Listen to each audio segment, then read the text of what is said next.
In 1815 France, when seeking aid on the Isle of Elba for his ailing captain, second mate Edmond Dantes and shipping company representative Fernand Mondego have their lives spared by the exiled Napoleon Bonaparte. In exchange for this, the former emperor asked Dantes to deliver a letter for him in secret, but Fernand's suspicions are piqued. When Edmond is promoted to captain above the first mate and embraces his beautiful fiancée Mercedes, jealousy and spite are aimed at him from even his closest friend. Soon Dantes finds his ideal life torn away as he is charged with treason and falsely condemned as the corrupt attempt to bury their own secrets. Betrayed by Mondego and imprisoned in the Chateau d'If, he wallows in despair, praying for justice as his loved ones believe he has been executed. When a fellow inmate, the Abbé Feria, enlists his aid in digging their way to escape, Dantes grows his scholarly knowledge and fashions himself towards his goal of orchestrating an elaborate revenge. Ultimately armed with a grand fortune, a meticulous scheme, and a loyal friend of the pirate Jacopo, Edmond Dantes will exact his vengeance, becoming a man of sophistication and cunning, known as the Count of Monte Cristo. So based on the classic tale by Alexander Dumas, this Kevin Reynolds directed adaptation is one I saw in the theater way back in January of 2002, and it's one that I've always maintained a very consistent opinion of over all this time. And Dumas' tale has been adapted dozens of times and in numerous mediums, including several theatrical and television movies, and so just about every generation has got a version of this to be introduced to. Now this version is the only one I have seen, but is quite a well-executed one from the director of Robin Hood, Prince of Thieves. Firstly, assembled here is a magnificently talented cast, with Jim Caviezel as Edmond Dantes and Guy Pearce as the treacherous Fernand Mondego at the core of it all. And I've always been impressed with Caviezel's work in this film as he stretches himself across a full-spectrum character arc, as Edmund starts out as an innocent, wide-eyed young man with love and aspirations wide open ahead of him, but then suffers through years of imprisonment, torture, psychological and emotional pain, and becomes a man fully driven by revenge. But at the start of that arc, Edmund's young, naive optimism is so genuinely and heartwarmingly portrayed to make you thoroughly feel the injustice Edmund's been dealt with and the endearing kinship he builds with Richard Harris's priest character of the Abbé Feria.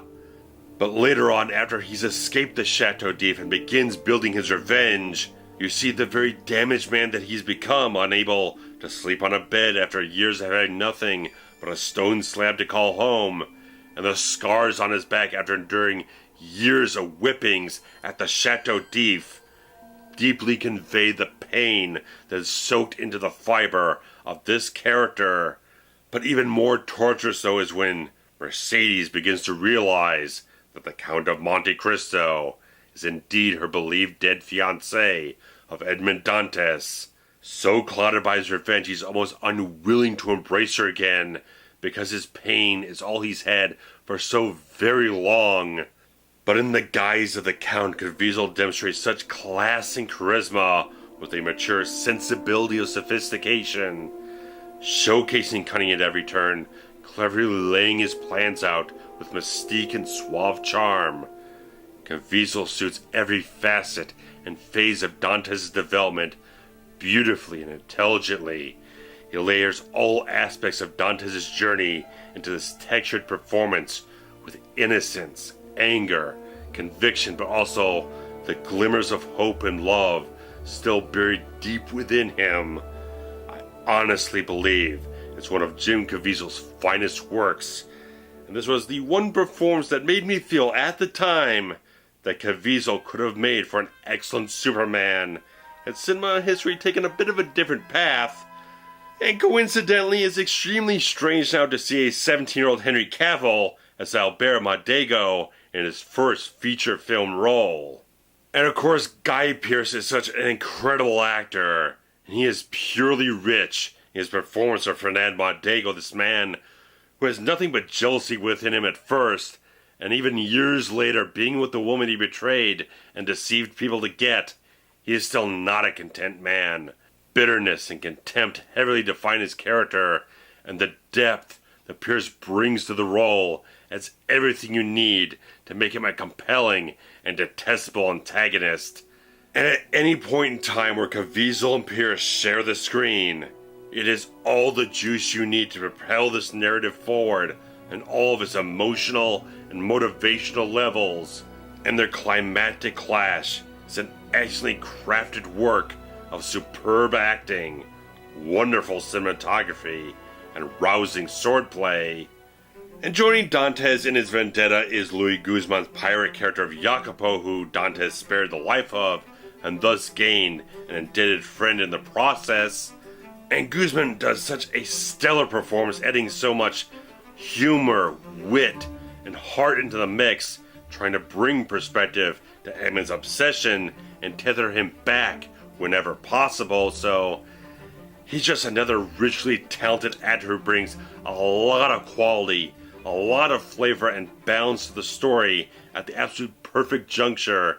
And just the cast in general holds together the film so very nicely, fitting their roles, whether it's someone you sympathize with or someone you're hoping will get their comeuppance as the story goes along. It's such a nicely cast and well-directed film, and Kevin Reynolds' high-quality direction, tied with the inspired cinematography and the music by Edward Shermer, bring out the scope of this narrative, which was aided well by the film's $35 million budget, and earning somewhat of a respectable $75 million at the box office, and was well received by most critics, giving Reynolds his first hit since Robin Hood, Prince of Thieves in 1991, after the disastrous bomb of Waterworld.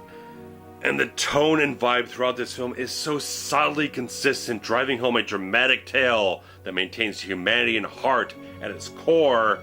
Well, it does mold elements of the novel in different ways, making Fernand and Edmund close friends turned mortal enemies, among other streamlined alterations. It's a fine introduction to the general themes and narrative ideas of Alexandre Dumas' classic tale. And while I feel that the film doesn't explore its themes and subject matter with as much profound depth as it possibly could, I do feel so much of the film is nicely well elevated by so much of the talent that was employed on this film. Now, I've never seen this film as a particularly great film reaching for incredible ambitious heights, but the fact that my opinion is stated here has remained consistent for over 15 years certainly says a lot. It's a solid piece of entertainment that is well worth seeking out. So guys, if you've enjoyed and seen this version of the Count of Monte Cristo, I would definitely implore you to post your comments below about your thoughts and feelings about it.